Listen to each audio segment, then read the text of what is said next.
दोस्तों सोचो ज़रा, एक लड़का जो साउथ अफ्रीका के छोटे से शहर में पैदा हुआ, बचपन में ज़्यादा लोगों से बात नहीं करता, अक्सर तन्हा रहता। स्कूल में उसे ढूंढ ढूंढ कर मारा जाता, सिर्फ इसलिए कि वो थोड़ा अलग सोचता है। लोग कहते हैं ये पागल है, ये सोशल नहीं, ये ज़्यादा सोचता है। मगर उस लड़के के दिमाग में कुछ और ही होता था। वो सिर्फ 12 साल की उम्र में अपने पहले सॉफ्टवेयर गेम बना लेता है।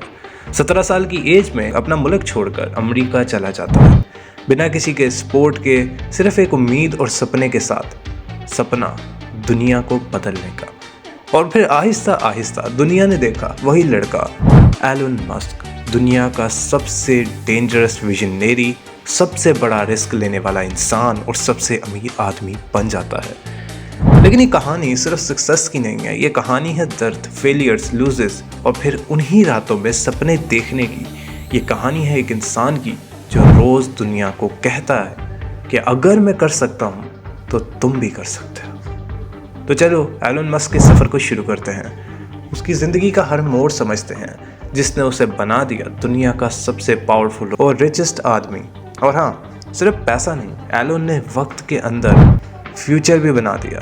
दोस्तों 28 जून 1971 को प्रिटोरिया साउथ अफ्रीका में एक लड़का पैदा हुआ जिसका नाम था एलन मस्क। उसके वालिद एरल मस्क एक इंजीनियर थे और वालिदा माई मस्क एक कैनेडियन डाइटिशियन और मॉडल थी। लेकिन एलन का बचपन एकदम नॉर्मल नहीं था। वो दिन रात बुक्स पढ़ता रहता। एक वक्त ऐसा था कि उसने एक हफ्ते में इंसाइक्लोपीडिया ब्रिटेनिका पूरी ख़त्म कर दी थी। स्कूल में उसे बार बार बुली किया गया। एक दफ़ा इतनी बुरी तरह मारा कि उसका नाक फ्रैक्चर हो गया और उसके क्लास फेलोज कहते थे ये लड़का अजीब है, बातें रॉकेट की करता है, मार्स की करता है। जब एलन 10 साल का था तब उसने अपने फादर से पहले कोमोडोर कंप्यूटर मांगा और उसी पहले कंप्यूटर पर उसने 2 हफ्तों में कोडिंग सीखी और 12 साल की एज में ब्लास्टर गेम बनाया जिसे उसने $500 में सेल भी कर दिया। एलन का सपना था अमेरिका जाने का, जहां आइडियाज़ को रियलिटी बनाया जाता है। वो कहता था कि अगर मुझे दुनिया बदलनी है तो मुझे अमेरिका जाना पड़ेगा।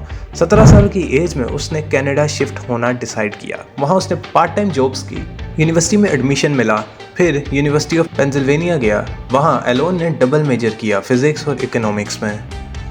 कॉलेज के दिनों में एलन लाइब्रेरी में सोता था। कभी कभी सिर्फ $1 का हॉट डॉग उसका लंच और डिनर होता था, लेकिन उसका सपना क्लियर था। दोस्तों 1995 में एलन ने अपने भाई किम्बल मस्क के साथ मिलकर Zip2 कंपनी स्टार्ट की। ये एक ऑनलाइन सिटी गाइड थी जो लोकल न्यूज़पेपर को डिजिटल प्लेटफॉर्म पर लाने का आइडिया था। एलन मस्क ऑफिस में सोता था, एक चेयर उसका बिस्तर होती थी, बाथरूम में नहाता था और 18 से 20 घंटे काम करता। इन्वेस्टर्स एलन मस्क पर भरोसा नहीं करते थे क्योंकि वो बंदा कोई बिजनेसमैन लगता ही नहीं था। 1999 में कॉम्पैक्ट ने Zip2 को $307 मिलियन में एक्वायर कर लिया और एलन का शेयर था $22 मिलियन का। अब एलन ने डिसाइड किया मैं बैंकिंग को बदल दूंगा। उसने बनाया X.com, एक ऑनलाइन बैंक जहां बिना किसी पेपर के पैसा ट्रांसफ़र किया जा सकता था। वो उस दौर में था जब लोग ईमेल से भी डरते थे। बाद में X.com एक और कंपनी के साथ मर्ज हो गया जिसका नाम था पेपाल और एलन ने अपनी जगह इस्टेब्लिश की 2002 में। ईबे ने पेपाल को $1.5 बिलियन में ख़रीद लिया, जिसमें एलन को $180 मिलियन मिला। और यहाँ से एलन का सपना शुरू होता है और दुनिया को लगने लगा कि ये सिर्फ बिजनेसमैन नहीं, कुछ और भी है। एलन का बचपन का सपना मार्स पर जिंदगी बसाने का था। इस ड्रीम के लिए उसने बनाई SpaceX। लेकिन रॉकेट बनाना नासा के लिए भी मुश्किल होता था। एलन ने सब कुछ सेल्फ लर्न किया। उसने रॉकेट साइंस की किताबें पढ़ी, इंजीनियरों के साथ बैठकर कोडिंग की और फैल्कन 1 रॉकेट बनाया।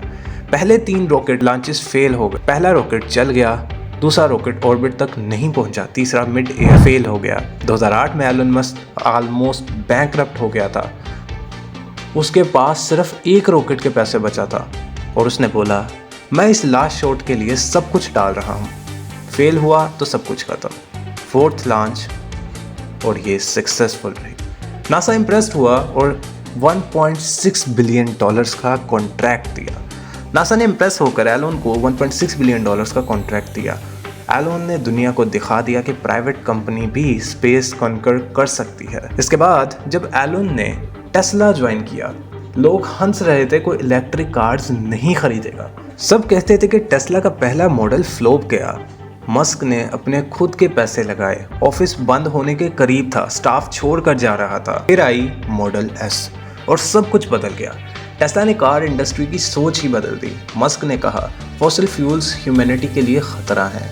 आज टेस्ला दुनिया की सबसे बड़ी ईवी कंपनी है। इसके बाद दोस्तों मस्क ने और भी कई कंपनीज बनाई, जिस तरह न्यूरालिंक जो ब्रेन चिप जिससे कंप्यूटर और दिमाग कनेक्ट हो सकते हैं, द बोरिंग कंपनी ट्रैफिक का solution, underground hyper loops tunnels, Starlink जो 45,000 सैटेलाइट्स का नेटवर्क जो दुनिया के हर कोने में इंटरनेट देना चाहता है, ट्विटर जो एलन मस्क ने 2022 में $44 बिलियन में खरीदा, फ्री स्पीच का सपोर्टर बनकर सब कुछ बदल दिया। 2021 में एलन मस्क ने जेफ बेजोस को पीछे छोड़ दिया और उसकी नेटवर्थ चले गई $250+ बिलियन तक।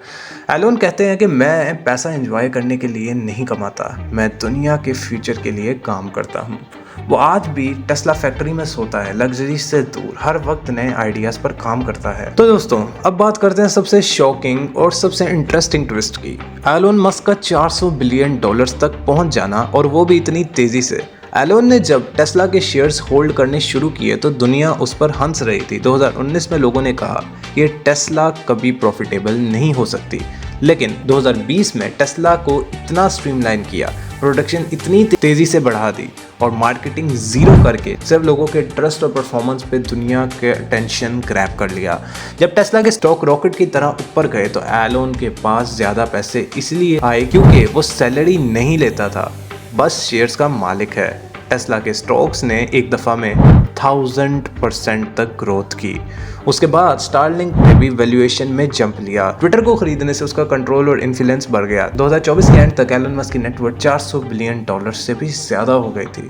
और अगर आप चाहते हैं कि मैं एलन मस्क के हर प्रोजेक्ट स्पेसएक्स, न्यूरालिंक, स्टारलिंक और एक्स पर अलग अलग वीडियो बनाऊं तो मुझे कमेंट्स में ज़रूर बताइएगा। मिलते हैं आप लोगों से अगली वीडियो में, तब तक के लिए गुड बाय।